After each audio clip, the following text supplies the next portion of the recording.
আছে, আলহামদুলিল্লাহ। একদিন ওই রাজ দরবারের একজন মন্ত্রী আসছে, এবার ওই রাজার একজন এমপি সাহেব, তার চোখে সমস্যা, সে আসছে, এসে বলছে যে আমার এই চোখের সমস্যা, আমার চোখটাকে ভালো করার দরকার। সে বলছে যে আপনি আল্লাহর প্রতি ঈমান নিয়ে আসেন, আমি আল্লাহর কাছে দোয়া করব, আপনি ভালো হয়ে যাবেন। এবার সে আলহামদুলিল্লাহ ঈমান নিয়ে আনলো এবং সে ভালো হয়ে গেল। এই ভালো হয়ে যাওয়ার পরের দিন যখন সে আবার ওই পার্লামেন্টে গিয়েছে আর কি, ওদের তৎকালীন রাজদরবারে, এবার রাজা ওকে দেখে বলছে যে তোমার তো চোখ অন্ধ ছিল, কিভাবে শেফা লাভ করলে? তো সে বলে না কিভাবে শেফা লাভ করলো, সে বলতে চাচ্ছে না। তো এক পর্যায়ে তাকে খুবই পিটুনি দেওয়া হচ্ছে, রিমান্ডে নিয়ে গিয়ে কঠিন মাইর দেওয়া হচ্ছে। এক পর্যায়ে সে মারের যন্ত্রণা সহ্য করতে না পারে বলে ফেললো যে ওই বাচ্চা, তার কাছে গিয়ে আমি আরোগ্য লাভ করেছি এবং সে আমাকে বলেছে যে তার রবের প্রতি ঈমান নিয়ে আসতে, তাহলে আমি শেফা লাভ করব। এই বাচ্চা এখন বলছে ফেরাউনের মতো যে আয়না রব্বুকুমুল আ'লা, আমি তো তোমাদের রব। এবার এই লোকটাকে হত্যা করা হলো। এবার সেই বালককে ডেকে আনা হচ্ছে, বলা হচ্ছে বলো তুমি নাকি তোমার রবের নাম দিয়ে মানুষের ট্রিটমেন্ট করা শুরু করেছো? তখন সেই বালক বলছে হ্যাঁ, আমি এক আল্লাহর প্রতি বিশ্বাস করি।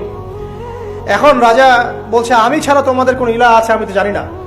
এই সৈন্যবাহিনী শোনো, এই বালককে ধরো, ধরে নিয়ে গিয়ে উঁচু পাহাড়ে নিয়ে যাও, ওখান থেকে ফেলে দাও।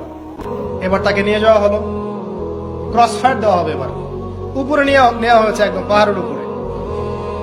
এবার ওই বালক উপরে উঠে একটা দোয়া করছে, আল্লাহুম্মা কফিনিহিম বিমা শি'তা। পাহাড় থরথর করে কাঁপা শুরু করলো এবং ওই সৈন্যবাহিনী পাহাড় থেকে পড়ে গেল, বালকের কিচ্ছু হলো না। আমি কিন্তু বানোয়াট কোনো গল্প বলছি না। এবার সে বালক হেঁটে হেঁটে চলে আসলো রাজদরবারে। আবার কি ব্যাপার, তুমি মরো নাই? না, আল্লাহ আমাকে বাঁচিয়েছে, আমার রব আমাকে বাঁচিয়েছে। আবার পাঠানো হচ্ছে আরেক দল সেনাবাহিনীকে নিয়ে, যাও এবার ওকে সমুদ্রে নিয়ে যাও, সমুদ্রের মাছ সমুদ্রে ডুবিয়ে দিবে। আবার সে ওখানে গিয়ে বলল আল্লাহুম্মা কফিনিহিম বিমা শি'তা, হে আল্লাহ আমার বিপক্ষে যারা আছে আপনি যা দিয়ে ইচ্ছা ওদের বিরুদ্ধে আমাকে সাহায্য করেন। এবার ওই সমুদ্র উত্তাল হওয়া শুরু করলো এবং ওরা জাহাজ থেকে পড়ে গেল। এই বাচ্চা সেফলি আবার চলে আসলো রাজদরবারে। আসার পরে বলছে শোনেন, আমাকে এভাবে মারতে পারবেন না, আমাকে এইভাবে মারা যাবে না, আমি আপনাদেরকে বলে দিচ্ছি কিভাবে আপনি আমাকে মারতে পারবেন। তো বাচ্চা বলছে কিভাবে মারতে পারবো বলো। তখন সেই বাচ্চাটা বলছে যে আপনি সমস্ত এলাকার মানুষকে এক জায়গায় জড়ো করবেন, মানে পুরো নেশনের যত মানুষ সবাইকে একটা মাঠে নিয়ে আসবেন, মাঠের মাঝখানে একটা গাছ রোপণ করবেন বা একটা কিছু স্তম্ভ নির্মাণ করবেন, সেখানে আমাকে বেঁধে ফেলবেন। বেঁধে ফেলার পরে আমার এই ধনুক থেকে একটা তীর বের করবেন, তীর বের করে আপনি নিজ হাতে এই তীরটাকে নিশানা দিবেন, দিয়ে বলবেন বিসমিল্লাহ, আল্লাহর নামে, বিসমিল্লাহি রব্বি হাযাল গোলাম বলে ছুড়বেন। অর্থ হচ্ছে আমি এই রবের, আমি এই বাচ্চার রব, আমি এই বাচ্চার রব আল্লাহর নামে তীর ছুড়লাম, এটা বলে তীরটা নিক্ষেপ করবেন, তাহলে আমি মরবো, তার আগে মরবো। কথা কি বুঝতে পারছি? এবার তাই করা হলো, সমস্ত এলাকার মানুষকে এখানে জড়ো করা হলো। করার পরে বাচ্চাটাকে এভাবে একটা জায়গায় বেঁধে দেওয়া হয়েছে, খেজুর গাছে, তাফসীরে এসেছে খেজুর গাছে।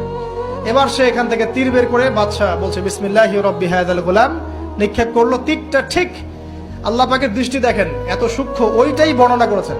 তীরটা ঠিক বাচ্চার এই জায়গায় লেগেছে, এই যে মাথার এখান থেকে লেগে এদিকে বের হয়ে গেছে এবং বাচ্চাটা শহীদ হয়ে গেল আলহামদুলিল্লাহ। এবং এই বাচ্চাটা যখন মারা গেল বা শহীদ হয়ে গেল, আর সারা এলাকার মানুষ কি দেখলো, দেখলো যে বাচ্চা তাকে দুইবার চেষ্টা করে মারতে পারে নাই, কিন্তু তার রবের নাম যখন নেওয়া হয়েছে, আল্লাহর নাম নেওয়া হয়েছে, মারতে পেরেছে। দেন পুরো এলাকার সমস্ত মানুষ মুসলিম হয়ে গেল। একজন বাচ্চার জীবনের বিনিময়ে সমস্ত এলাকার মানুষ ইসলামের হেদায়েত পেয়ে গেল আলহামদুলিল্লাহ। এবার বাচ্চার মাথা তো আরো খারাপ, একটাকেই সামলাতে পারছিলাম না, এবার তো সমস্ত এলাকার মানুষ মুসলিম হয়ে গেছে। এখন কি করবেন? এখন সেনাবাহিনীকে আদেশ করা হয়েছে সমস্ত মানুষগুলোকে জড়ো করো, জড়ো করে একটা গর্ত খোঁড়ো, একটা গর্ত খুঁড়ে সেখানে আগুন জ্বালাও, আগুন জ্বালিয়ে সমস্ত মানুষকে ফেলে দাও। দৃশ্যটাকে কল্পনা করতে পারছেন? এবং তারা চতুর্দিক থেকে এটাকে অবলোকন করতে লাগলো, মজা উপভোগ করতে লাগলো। শেষ পর্যায়ে তাফসীরে এসেছে, শেষ পর্যায়ে একজন মায়ের কোলে একটা ছোট্ট বাচ্চা ছিল, তো সেই মা নিজে লাভ দিবে এটাতে তার কোনো সমস্যা নেই, কিন্তু বাচ্চাটাকে নিয়ে লাভ দেওয়ার জন্য সে ইতস্তত বোধ করছে। তখন আল্লাহ রাব্বুল আলামিন সেই ছোট্ট বাচ্চাটার কোলে, সেই ছোট্ট বাচ্চাটার জবানের মধ্যে আল্লাহর কুদরত নিদর্শন নাজিল করলেন। ওই বাচ্চাটা কথা বলা শুরু করলো। সেই বাচ্চাটা বলল, লা তাখাফি ইয়া উম্মা, এটা শব্দটা এমন এসেছে, ইয়া উম্মা, হে আমার মা, লা তাখাফি, তুমি ভয় করো না, ফাইন্নাকি আলাল হক, কারণ আপনি সত্যের উপর আছেন, লাভ দিন। যারাই সে অগ্নিকুণ্ডে সেদিন লাভ দিয়েছে তারাই জান্নাতের স্বাদ পেয়েছে, আলহামদুলিল্লাহ।